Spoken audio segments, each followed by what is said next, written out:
1968 est l'année de naissance de la Grande Motte. Ville nouvelle, elle avait un but à sa création. À la base, c'était une station qui était destinée à être uniquement une station d'été, une ville d'été. Elle est devenue aujourd'hui une ville à part entière puisque nous avons plus de 8200 habitants à l'année. Certes, l'été, nous dépassons la barre des 100 000 habitants, mais c'est devenu une ville à part entière. 40 ans après, la ville prend un second souffle. Nous avons souhaité donner un nouveau souffle, un nouveau départ à la Grande Motte. Et l'occasion de ces 40 ans est pour nous importante pour montrer aux Grands Mottois, mais aussi à l'extérieur, qu'aujourd'hui, ma volonté et celle de mon équipe, c'est que cette ville soit véritablement une ville qui vive à l'année, pas simplement pendant les 2 mois d'été, mais qui vive du mois de janvier au mois de décembre. 2008 sera festif pour la Grande Motte, avec diverses animations qui débuteront ce week-end. Nous allons ouvrir une exposition avec une sculptrice qui a marqué la Grande Motte puisqu'elle a réalisé de nombreuses œuvres ici avec l'architecte fondateur de la ville, Jean Balladur. Pendant un mois, elle va exposer à la Capitainerie. Nous allons demain, samedi, nous allons honorer, célébrer l'architecte en chef de la Grande Motte et je vais baptiser demain le Palais des Congrès de la Grande Motte du nom de Jean Balladur en présence de sa famille. Et point d'orgue aussi, ce sera dimanche après-midi un clin d'œil au Mexique, puisque contrairement à ce que certains pensent, l'architecte Jean Balladur s'est pas inspiré des pyramides égyptiennes, mais des pyramides aztèques, d'une ville au Mexique, pour créer ces pyramides. Samedi soir, le point zéro de la Grande Motte accueillera un plateau de télévision. Films, spectacles et jeux d'eau seront d'actualité. Un grand embrasement clôturera cette soirée.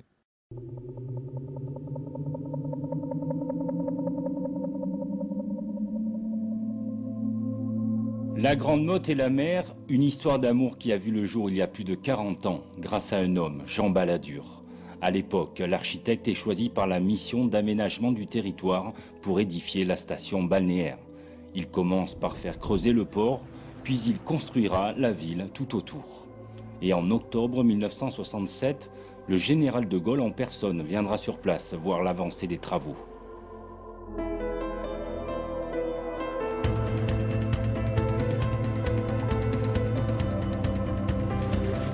44 ans plus tard, la Grande Motte n'a pas pris une ride. Le temps n'a pas de prise sur la cité balnéaire. Son port, point central de la ville, est entouré par une architecture unique qui a été reconnue en 2010 par le ministère de la Culture en obtenant le label patrimoine du XXe siècle.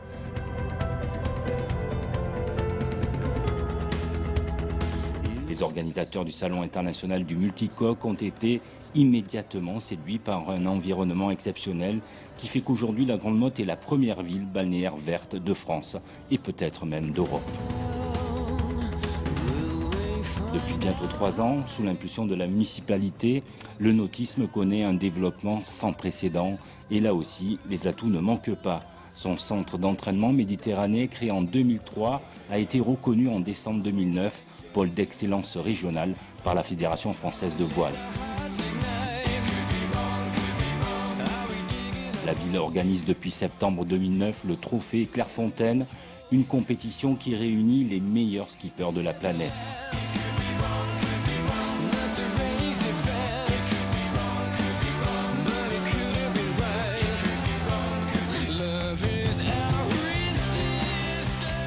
Mais la consécration, l'aboutissement du travail de toute l'équipe municipale arrive en 2010 au Salon nautique de Paris. La ville de la Grande Motte obtient l'organisation du premier salon international du multicoque en Méditerranée, en alternance avec l'Orient, malgré une concurrence redoutable face à des villes comme Marseille ou Canet-en-Roussillon.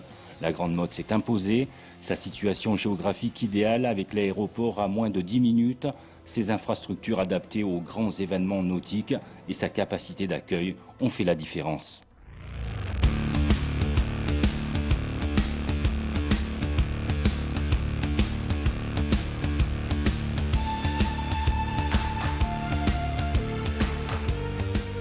Mariage de l'élégance et de la modernité, l'architecture urbaine hors norme de la cité des Pyramides s'entrelace harmonieusement avec les lignes épurées des constructions navales prestigieuses d'Outremer Yachting. Outremer Yachting, c'est l'une des entreprises phares de la Grande Motte en France. Depuis 25 ans, le chantier produit des catamarans de grand voyage de 42 à 64 pieds. Cela fait 4 ans que les équipes d'outre-mer travaillent sans relâche sur un nouveau modèle avec toujours le souci de la perfection, en particulier sur le contrôle des poids pour obtenir des performances exceptionnelles tout en gardant bien sûr un confort de vie de très grand standing à bord. En 2010, le pari est réussi avec le 49 et pour arriver à un tel résultat, Outre-mer utilise les meilleures technologies comme celle de l'infusion, la première phase de construction de l'Outre-mer 49. Suivent l'assemblage, le pontage et l'aménagement. Toutes ces phases sont réalisées dans le chantier Grand Mautois.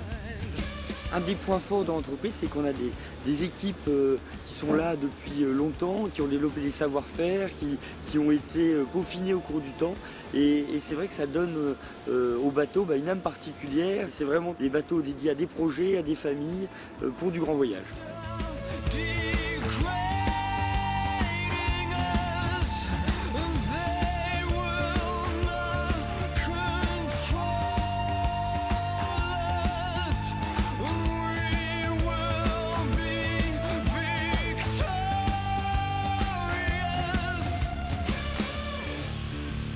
L'Outre-mer 49 s'inscrit dans l'histoire des bateaux Outre-mer. C'est le premier un peu nouvelle génération, au moins après notre arrivée.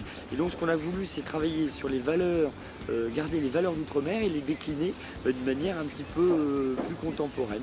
Donc on a gardé bien sûr l'aspect vitesse, l'aspect marin.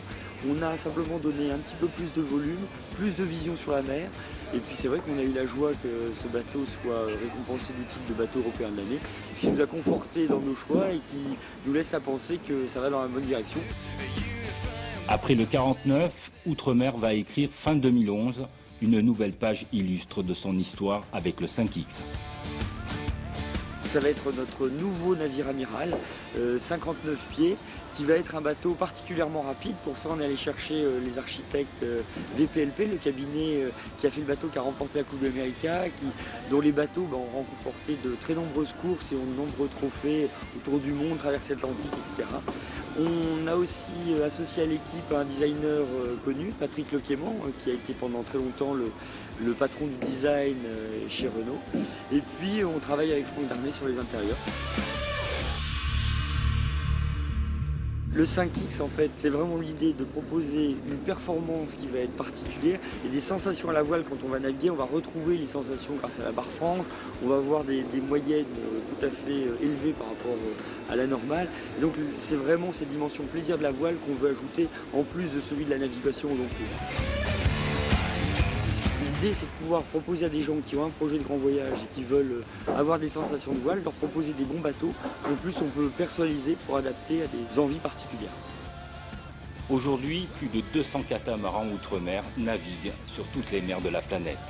La vocation du chantier, aider à réaliser vos rêves avec le catamaran qui vous correspond.